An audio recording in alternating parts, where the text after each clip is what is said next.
Good morning students, how are you? Fine, very well. चलिए बेटा, हम लोगों ने कल 6th चैप्टर स्टार्ट किया था, प्रोडक्शन फंक्शन। ठीक है, कल हम लोगों ने क्या डिस्कस किया था? सबसे पहले टॉपिक हम लोगों ने डिस्कस किया था कि प्रोडक्शन एंड आउटपुट में डिफरेंस। तो क्या डिफरेंस है प्रोडक्शन एंड आउटपुट में? Production is a process of making good. किसी भी गुड को मेक करने का जो प्रोसेस है, that process is called production. And what is output? End result of production. मतलब फिनिश गुड को क्या बोलते हैं? आउटपुट। जो प्रोडक्शन का एंड रिजल्ट है, दैट इज कॉल्ड आउटपुट। ठीक है, देन हम लोगों ने प्रोडक्शन फंक्शन का मीनिंग डिस्कस किया था। So tell me what is the meaning of production function? Production function is a relationship between physical input and physical output. Physical input and physical output के relation को क्या बोलेंगे? Production function. Meaning clear आप सबको अच्छे से? Then हम लोगों ने डिस्कस किया था fix factor and variable factor. What is fix factor? Fix factor are those factors which remain constant whether output is increase या decrease, like a land, building, machinery etcetera. Fix factors वो factors होते हैं जो हमेशा constant रहते हैं, चाहे production increase करे या फिर डिक्रीज करे। लैंड हो गया, बिल्डिंग हो गया या फिर मशीन हो गया। मैंने एग्जांपल भी दिया था आपको। आपने एक वॉशिंग मशीन ली, उस वॉशिंग मशीन में चाहे आप एक कपड़ा वॉश करो या बहुत सारे कपड़े वॉश करो, वो सेम रहेगी। ठीक है, और वेरिएबल फैक्टर्स क्या होते हैं? Variable factors are those factors which change with the change of output. जो आउटपुट चेंज होने के साथ साथ चेंज हो जाते हैं, that is called variable factor. Then हमने पढ़ा था short period and long period. Short period and long period. Short period is that period in which we can change only in variable factor, we can never change in fix factor. हमने ये बोला था कि short period के अंदर, कौन से period के अंदर? Short period. शॉर्ट पीरियड में टू टाइप के फैक्टर्स होते हैं, एक फिक्स फैक्टर और एक वेरिएबल फैक्टर। फिक्स फैक्टर जो होते हैं उनमें हम लोग चेंज नहीं कर सकते, वेरिएबल फैक्टर्स में चेंज किया जा सकता है। कहां पर? शॉर्ट पीरियड में। ठीक है, और लॉन्ग पीरियड में किसी भी फैक्टर में चेंज किया जा सकता है। अगर हमारे पास लॉन्ग पीरियड है तो हम किसी भी फैक्टर में चेंज कर सकते हैं। सो लॉन्ग पीरियड में हर फैक्टर क्या होगा? वेरिएबल। अगर आपसे पूछ लिया जाए कि लॉन्ग पीरियड में कितने फैक्टर्स होते हैं, तो आप क्या कहोगे? One factor, that is variable. ठीक है, ओनली वन होता है लॉन्ग पीरियड के अंदर। एंड शॉर्ट पीरियड में टू फैक्टर्स होते हैं, फिक्स्ड और वेरिएबल। ठीक है, बात आ रही है समझ यहां तक? ये हम लोगों ने कल डिस्कस कर लिया था, फिर भी मैं एक बार रिवाइज करवा रहा हूं ताकि आपको दिक्कत ना हो। ठीक है, देन हमने डिस्कस किया था TP, AP and MP. TP, AP and MP. What is TP? Total product. What is the meaning of TP? Sum total output produce. TP का मीनिंग क्या डिस्कस किया था? Sum total output produce by using fixed and variable factors. Fixed and variable factors को use करके जितना total आपने produce किया, वो टोटल प्रोडक्शन क्या कहलाएगा? टीपी कहलाएगा, टोटल प्रोडक्ट कहलाएगा। ठीक है, एवरेज प्रोडक्ट का मीनिंग क्या था? एपी का मीनिंग क्या था? Production per unit of variable factor. Production per unit of variable factor. ठीक है, production per unit of variable factor, एक वेरिएबल फैक्टर का प्रोडक्शन। ठीक है, और एमपी हमने क्या डिस्कस किया था? Change in TP. What is MP? Change in TP due to change in variable factors. Variable factors में चेंज होने से जो टीपी में चेंज होगा, दैट इज कॉल्ड एमपी। यहां हम लोगों ने इनका फॉर्मूला भी डिस्कस किया था। अगर मैं बोलूं टीपी निकालना है तो फॉर्मूला क्या रहेगा? एपी इंटू में एल। ठीक है, एपी इंटू में एल, एवरेज प्रोडक्ट इंटू में लेबर। अगर एपी निकालने के लिए बोल रहे हैं तो TP divide by L. Average product निकालना है, फॉर्मूला क्या होगा? टीपी को लेबर से क्या कर दो? Divide. Labour is a variable factor. यहां हम लेबर का मतलब क्या है? Labour is a variable factor. ठीक है, एमपी निकालने का फॉर्मूला क्या डिस्कस किया था? TP N minus 1। TPN minus 1। ठीक है, आ रही है बात समझ अच्छे से? क्लियर है? अभी मैं आपको आज हम लोग इससे आगे डिस्कस करेंगे। मैं इसको आपको न्यूमेरिकल लेके समझाता हूं, आपको इजीली समझ चीजें आ जाएगी। टीपी का, एपी का और एमपी का फंडा आपको समझ आ जाएगा। हमने क्या बोला था? हमारे पास कितने फैक्टर्स हैं? We have 2 factors, one is TP and second is one is fix factor and second is variable. जो फिक्स फैक्टर है हम उसको लेके चल रहे हैं लैंड, जो वेरिएबल फैक्टर है उसको लेके चल रहे हैं लेबर।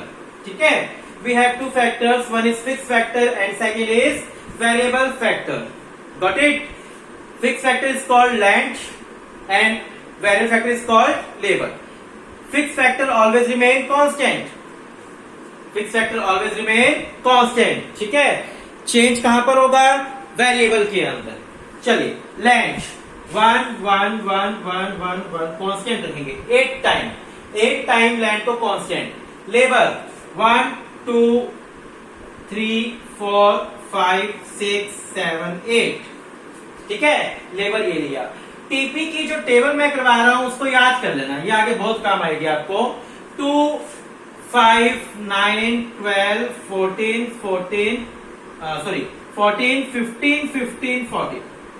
या आपको टीपी की टेबल थोड़ी सी याद कर लेना एक बार। ठीक है, बहुत काम आएगा आगे। 2 5 9 ये ऐसे क्यों है, इसका भी लॉजिक है, वो आगे हम डिस्कस करेंगे। 2 5 9 12 14 15 15 14। ठीक है, 2 5 9 12 14 15 15 14। ठीक है, एपी कैसे निकालते हैं? टीपी को लेबर से डिवाइड, फॉर्मूला इजी से है। टीपी को लेबर से डिवाइड कर दो, आपका एपी आ जाएगा। 2 को 1 से डिवाइड किया 2, 5 को 2 से किया 2.5, 9 को 3 से किया 3, 12 को 4 से किया 3, 14 को 5 से किया 2.8, 15 को 6 से किया 2.7 समथिंग यही आएगा। 15 को 7 से किया 2.1 एंड 14 को 8 से किया 1.6। ठीक है, आ रही है बात समझ अच्छे से? हमने क्या किया? हमने टीपी को लेबर से डिवाइड कर दिया। टीपी को लेबर से डिवाइड किया तो मेरे पास क्या आ गया? एपी आ गया। टीपी को लेबर से डिवाइड किया तो हमारे पास क्या आ गया? एपी आ गया। देखिए, 2 को 1 से 2, 5 को 2 से, 9 को 3 से, 12 को 4 से, 14 को 5 से, 15 को 6 से, 15 को 7 से, 14 को 8 से हमने डिवाइड कर दिया तो हमारे पास क्या आ गया? एपी आ गया। Got it? चलिए, देन एमपी। देन हम क्या डिस्कस करेंगे? एमपी कैसे निकालते हैं? फर्स्ट एमपी ब्लैंक छोड़ दो, या फिर 2 से ऊपर कुछ नहीं है, 0 मान लो। नीचे से ऊपर वाला माइनस करना है। ठीक है, नीचे से ऊपर वाला माइनस, इसको माइनस इससे, इसको माइनस इससे, तो हमारा एमपी आता रहेगा 2 माइनस 0, या 2 लिख दो या ब्लैंक छोड़ दो। ठीक है, 5 में से 2 गया 3।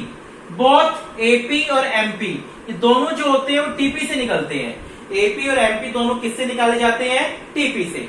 एपी भी टीपी से निकलेगा, एमपी भी टीपी से। बात आ रही है समझ? 2 में से 0 2, 5 में से 2 गया 3, 9 में से 5 गया 4, 12 में से 9 गया 3, 14 में से 12 गया 2, 15 में से 14 गया 1, 15 में से 15 गया 0, देन 14 में से 15 गया -1। ठीक है, तो हमारा एमपी इस तरीके से निकलेगा, नीचे से ऊपर वाला minus, 5 minus 2, 9 minus 5, 12 minus 9, 14 minus 12, 15 minus 14, 15 minus 15 and 14 minus 15 minus. तो ये आपका एमपी आ गया। सो आपको एपी और एमपी निकालना आ गया। इस तरीके से आपको एपी और एमपी निकालना है। किस तरीके से निकालना है कि एपी निकालने के लिए टीपी को लेबर से डिवाइड और एमपी निकालने के लिए टीपी नीचे से थोड़ा माइनस।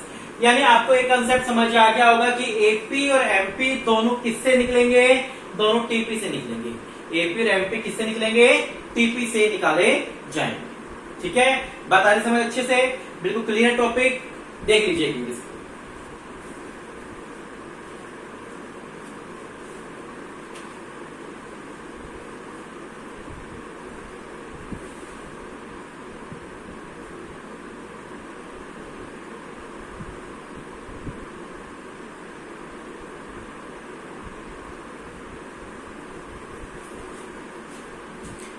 चलिए, इस चैप्टर का सबसे इंपॉर्टेंट टॉपिक डिस्कस कर रहे हैं, लॉ ऑफ वेरिएबल प्रोपोर्शन।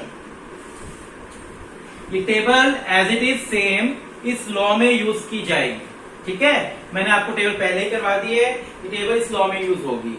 आपका टॉपिक क्या है? Law of variable, law of variable proportion, law of variable proportion, ठीक है। ये लो, this law state that, meaning note करना आप लोग। दिस लॉ स्टेट दैट, पहले मैं मीनिंग लिखवाता हूं फिर समझाऊंगा आपको।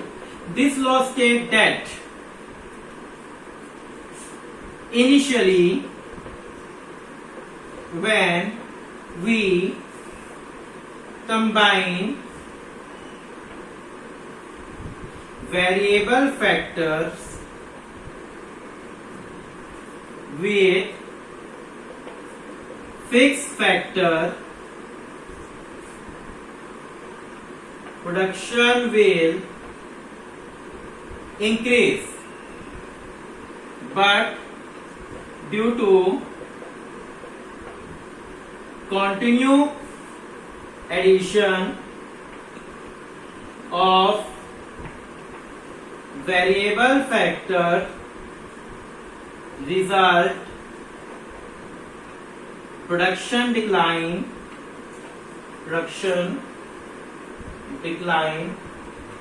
and become negative. देखिए मैंने बोर्ड पे भी लिख किया, मैं आपको बोल के भी लिखवा रहा हूं, आप नोट करना। पर नोट कर लो मीनिंग।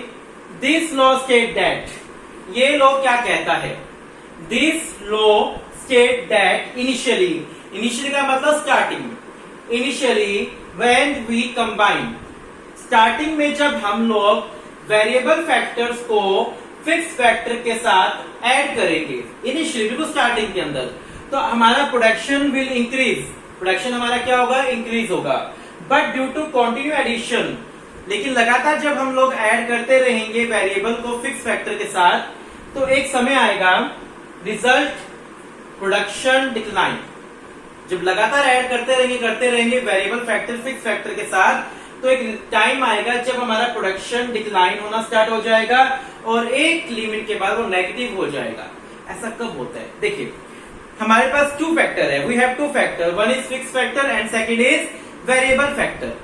फिक्स फैक्टर की अपनी एक कैपेसिटी होती है, फिक्स फैक्टर की अपनी क्या होती है? कैपेसिटी होती है। जब हम लगातार फिक्स फैक्टर के अंदर वेरिएबल को डालते रहेंगे तो स्टार्टिंग में तो प्रोडक्शन इंक्रीज होगा, लेकिन फिर भी उसमें वेरिएबल डाले जा रहे हैं, तो एक टाइम आएगा प्रोडक्शन कम होना स्टार्ट हो जाएगा और रिजल्ट नेगेटिव।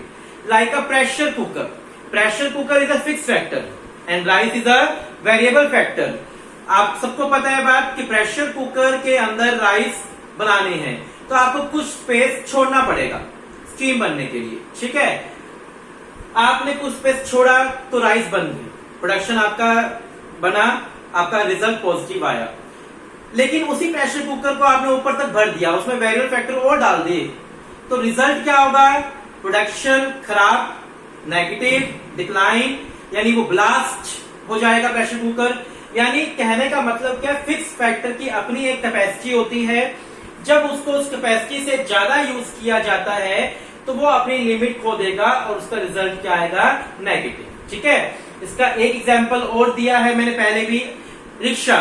रिक्शा एक फिक्स फैक्टर है, ठीक है। रिक्शा में अंदर 2 पर्सन कंफर्टेबली बैठ सकते हैं। देखिए आप रिक्शा पैडल वाली अब तो बहुत कम हो गई है, जो 3 पहिया वाली रिक्शा होती है, पैडल मारते एक बंदा आगे, तो वहां पर क्या होता है कि 2 पर्सन कंफर्टेबली बैठ सकते हैं।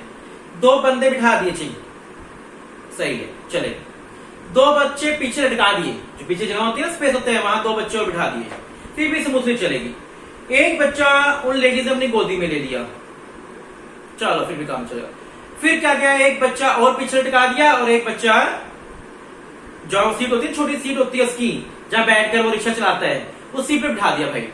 तो इसका रिजल्ट क्या होगा कि कहीं ना कहीं वो रिक्शा वाला अपना बैलेंस खोएगा और रिजल्ट नेगेटिव आएगा। यानी कुछ फैक्टर्स फिक्स्ड होते हैं, उन फिक्स फैक्टर के साथ स्टार्टिंग में जब हम वेरिएबल पुट करेंगे तो हमारा प्रोडक्शन इंक्रीज होगा, लेकिन लगातार उसमें डालते रहेंगे वेरिएबल, तो एक समय आएगा जब फिक्स फैक्टर अपनी कैपेसिटी लूज कर देगा एंड रिजल्ट बिकम नेगेटिव। ठीक है, क्लियर है बिल्कुल बात यहाँ पर। दिस लॉ स्टेट दैट, ये लॉ क्या कहता है, initially when we combine variable factor with fix factor, starting में जब हम वेरिएबल फैक्टर फिक्स फैक्टर के साथ कंबाइन करेंगे तो प्रोडक्शन इंक्रीज होगा, but due to continue addition, लेकिन लगातार ऐड करते रहेंगे तो रिजल्ट क्या होगा, प्रोडक्शन डिक्लाइन होना स्टार्ट हो जाएगा और बिकम नेगेटिव, एक टाइम पर वो नेगेटिव भी हो जाएगा। क्लियर है बात बिल्कुल, आगे समझ आप लोगों को अच्छे से क्लियर है। ये मीनिंग आप नोट कर लीजिए पहले तो, उसके बाद का काम हमारा आगे चलेगा।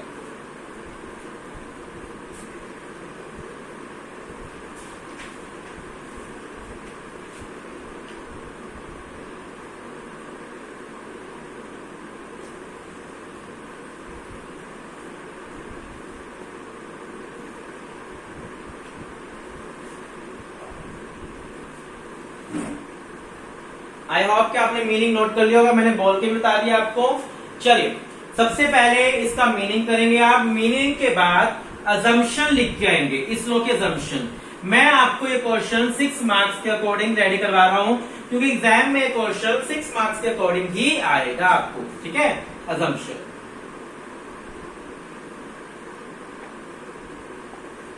फर्स्ट अजम्पशन, इस लॉ की फर्स्ट अजम्पशन क्या है, there are two factors, there are two factors. समझ गए कि इसकी पहले अजम्पशन कहते हैं कि इस लॉ में ये मानकर चलेंगे कि यहां टू फैक्टर्स है, फिक्स्ड एंड वेरिएबल, पहली अजम्पशन। सेकंड अजम्पशन क्या रहेगी, टेक्निक यानी fix factor always remain constant. Technique बोल रहे हैं इसको हम यहां पर, technique do not change, technique change नहीं होगी, technique do not change. Fix factor always remain constant, fix factor क्या रहेगा, कांस्टेंट रहेगा, टेक्निक चेंज नहीं होगी, technique do not change. Third assumption कहता है change only in variable factor, change only in variable factors. ठीक है, change only in variable factor. तीनों पॉइंट समझ गए, तीनों अजम्पशन आपस में लिंक करती है तीनों assumption. First assumption, there are two factors, हम मानकर चलेंगे यहाँ टू फैक्टर्स है, one is fix factor and second is variable factor. Second assumption, technique do not change, कहने का मतलब क्या है, fix factor always remain constant, fix factor change नहीं होगा। Change only in variable factor, change किसमें होगा, सिर्फ वेरिएबल फैक्टर में चेंज होगा। ठीक है, टेक्निक हमेशा क्या रहेगी, कांस्टेंट रहेगी। Last assumption, factors of production are not perfect substitute of each other, factors of production are not perfect substitute. इसका कहने का मतलब क्या है, जो फिक्स फैक्टर हम लोग लेके चल रहे हैं उस फिक्स फैक्टर का सब्स्टिट्यूट नहीं होगा, क्योंकि फिक्स फैक्टर का अगर सब्स्टिट्यूट हमें मिल गया फिर तो हम अपना प्रोडक्शन नेगेटिव होने देंगे ही नहीं। फिक्स फैक्टर का अगर हमें सब्स्टिट्यूट मिल जाता है फिर तो हम लोग प्रोडक्शन नेगेटिव नहीं होने देंगे। तो यहां पर ये बात बोल रहे हैं, factor of production are not perfect substitute, जो फैक्टर्स हैं उनके सब्स्टिट्यूट नहीं होंगे, तभी ये वाला लॉ अप्लाई होगा। अगर फिक्स फैक्टर का हमें सब्स्टिट्यूट मिल जाता है फिर तो कोई दिक्कत ही नहीं है, फिर तो प्रोडक्शन डिक्लाइन होएगा नहीं, हम वेरिएबल को उनके सब्स्टिट्यूट में ऐड करते रहेंगे, हमारा काम बन जाएगा। तो ये 4 अजम्पशन आपको अच्छे से समझनी है। क्लियर है, आज हम लोग इतना ही कर रहे हैं, इस टॉपिक को कंटिन्यू हम लोग कल आगे करेंगे। Thank you, have a nice day.